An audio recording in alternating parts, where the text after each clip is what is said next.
আপনি কি জানেন বাংলাদেশে যদি মাত্র ৭ বা তার বেশি ভূমিকম্প হয় কি হতে পারে? শুনলে শিউরে উঠবেন। প্রথম ১০ সেকেন্ডে ভেঙে পড়তে পারে হাজার হাজার পুরনো ও দুর্বল ভবন। ঢাকার পুরনো এলাকা সবচেয়ে ঝুঁকিতে।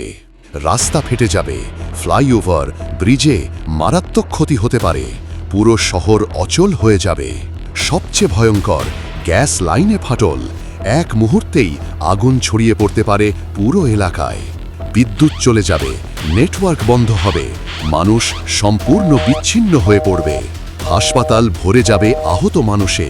উদ্ধারকর্মীরা ধসে পড়া ভবনের নিচে ফেসে যেতে পারে। চট্টগ্রাম, সিলেট, বান্দরবানে ভয়ঙ্কর পাহাড় ধস হতে পারে। এক নিমিষে ঘরবাড়ি মাটির তলায় চাপা পড়তে পারে। আর যদি ভূমিকম্পের উৎস সমুদ্রে হয়, উপকূলীয় এলাকায় সুনামির ধাক্কা আসতে পারে। এমনকি নদীর ধারেও জমি ধসে যেতে পারে, ডুবে যেতে পারে পুরো গ্রাম। এটাই আমাদের বাস্তবতা। প্রকৃতি সতর্ক করছে। প্রস্তুত থাকুন, সচেতন থাকুন এবং এই ভিডিওটি শেয়ার ও সাবস্ক্রাইব করে সবাইকে জানান।